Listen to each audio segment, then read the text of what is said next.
can't say much about it, but we find a way to get it done. Can I Done. Yes. can I clear up something that's going on in the chat right now? Like I see Silk typing Yeah. it. What you see in chat? So so he brought up something about Fran stream. Like just to put this out there. Okay. I did see Fran stream. I I addressed Fran Hold on. privately. What Yeah, did I Fran? sent him text messages. What did Fran say? Can you give us the full The context of it for the show? So pretty much what Fran's on a stream, he was talking about the whole Rise situation and Okay. how, pretty much with me and Vic leaving, going to UIU, what like how like from their view that happened, and then they Mm-hmm. picked up Brian and Morty, what went on with Brian and Morty, and then them leading to Rise, right? Yep. The only thing I wanted to clear up real quick, and I messaged him about it. My main thing is that I'm not gonna sit here and blast out a tweet on Twitter. I don't need to do that. I feel it. I've gone to multiple of my ex teammates privately, and I've spoken to them and addressed the situation. And I'm gonna do the same thing here because this is, something I've seen come up. Okay. One, me and Vic did not leave for money. Mm-hmm. When me and Vic were in the process of dealing with whatever issues on the team and wanting to leave, we thought reciprocity was still in the scene. We did Okay. not leave for money. We had to pay a buyout, just to be clear. When Yep. reciprocity was leaving, we still had to pay money to get out of our contract. Okay, that's the first thing. The second thing, And what money was Fran said paid. about correct, money was paid. And the second thing is about us. Hold on, it just jumped out of my mind. Okay. Nah. Okay. Uh, First thing is the money. Second thing was us leaving before Mexico. We were Okay. not off the team before Mexico. During Mexico, we were off the team after Mexico. There's a rumor going around that we met up with UIU in a hotel room Sunday night, and we were talking to them. Oh. Sneak was in the front of the building. Sneak saw me in the front of the building. I was speaking We to were his talking about teammate on something the side. else. Yeah, I'm speaking on the side of the building to his teammate. Okay, so you can I was there. I like think I was there pinpoint me. too. Yeah, you can pinpoint me I think I with was there people too, Sunday actually. night since winning.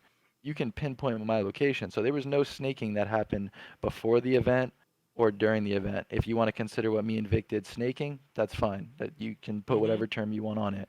But nothing happened, no conversations, no issues happened until after the event. So I just wanted to clear that up because that was Okay. some like Y'all in heard my it here opinion first on the bullshit hot spewed. seat, folks. So that's that. And to also clear up this other thing, if you go back and listen to Fran's rebroadcast, a lot of the issues and a lot of the things that he spoke on about practices, effort, attitudes, Mm-hmm. like things like that, that was a big part of what led them to wanting to go to Rise and taking the situation they had, even though they were one round away from winning the online major. Yep. A lot of those same reasons applied to why me and Vic felt the way that we did. So if you want to call us snakes, then you better start, tattooing the name on them too, because they essentially acted in a similar way to we did for pretty much similar reasons. So I just wanted to clear that up and throw Okay. that out there. And Hey, that's that. and I appreciate you for coming through and clearing that up. Definitely do here. And I would say from my point of view, when it all happened, even though granted I had my conversations with you, and even though when all the rumors came out, like this is how I saw it. You still got Mental, Praise, and Explosive as a team of three out here in the market, right? And these guys Yeah. are trying to put together a roster to take you guys down. Now, if you had issues with your team leading up to that event, and even though you guys won it, there's still a shift that's happening throughout Roster Mania. And it sucks to say, but that trio of players can cause a huge shift across the Yep. board. Now, if they go out there, let's say they don't get Kitty and Powers, maybe they get someone like, Noe TJ or, Shock, whoever it may be, whoever they could have picked up, it's still going to be a scary roster. And, if you can make a boss move, which I thought what you did was a boss move, and there was a lot of foresight involved, even though if I was Fran, Icy, and Rush, I'd still probably be mad at you. I'm like, bro, we just won the fucking event. I fully expect You that. know I what I'm said saying? Like, I we just spoke won to the fucking event. Like, I just won an event. I'm not expecting to lose my teammate. But you still made a godly team, though. I give a lot of respect to Nick because out of everybody on my previous team, he's the person like I think 2 days after the change happened that was on the phone with me, and I said to him like right to him on the phone like I don't expect you to be happy with me. I don't expect you to be on these great terms with me. If I was in your shoes, I would be upset, Mm-hmm. right? But this is what we felt like was best. This is what we felt like was going to win us multiple events afterwards. Like just like their goal is to continue winning. You know, in that moment, I'll speak for me with what I was seeing in scrims, the issues I was seeing, and the problems I was seeing in front of me. It made sense. Yep. It's you got 3 hungry players. You got a strong 5 you could bring together. It makes sense, and I expect them to be upset with me. I expect them to not be happy with me. I expect them to take it personally because I know how people will react. I know how I would react. I fully understand it. I'm not trying to disrespect them in any way, shape, or form. All 3 of those players are good. Great players, actually. I'll go back on it. There's 3 great players there. Me and Vic felt a certain way, and we felt like this was the best thing for us to do. And we did what we needed to, paying a buyout to get to play with Gilbert, Billy, and a roadie, and that's it. That's at the end of the day. I didn't want to turn the hot seat into this, by the way. Well, no. But Kenny, this is what it's all about. This is what it's all about. We know nothing. We know nothing. We know nothing.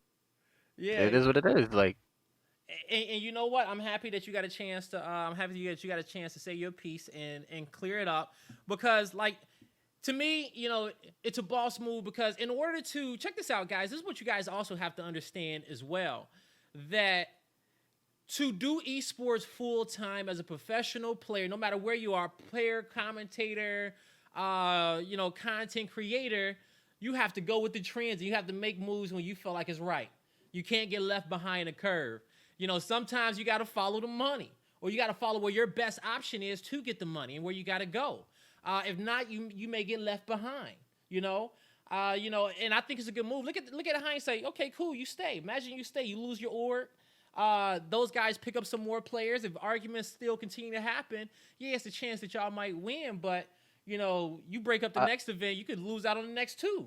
But you won. Part of my feeling is I think me and Vic leaving, because I'm reading what Buster said in the chat. I think me and Vic leaving gave that team more drive and made them like those practice habits that they were having that weren't as good. But I mean, Fran said that they were running into their arguments still, but they probably practiced harder, or they had more effort going into the next event. Whereas I feel like if me and Vic would have stayed, we would have been going through the same issues. And granted, we've been dealing with those issues since even I think right after San Diego. I think you could pinpoint our first scrims after San Diego just being miserable from the first day till when we played in Mexico. So I feel like we contribute to that. And I don't know, another thing too is people need to stop disrespecting Morty. Morty's a good ass player, and I was trying to get he just Morty wasn't on in the right roles. Yeah, no, Morty's a good player. I was even fighting him in awkward spots. When do you ever see Morty in a 1v1 spot? Morty and Rush to me are very similar. And then he's playing a spot that Rush. I feel like if you put Rush in those same spots, not that Rush is bad, but I feel like Rush and Morty are both best suited in front spawn roles, right? Front spawn spots. Yeah. And moving either one of them away from that is going to take away from the kind of player they are. That's going to mess up the stats you're going to see and the role they bring to the team. They're not going to be used to the best of their ability, So people need to stop disrespecting Morty, because I'm pretty sure sneaking them. I haven't even scrimmed, haven't played against. I'm sure Morty's back in his front spawn role, and he's more comfortable, and he's probably back to just banging people and dropping the numbers. And I got his spot.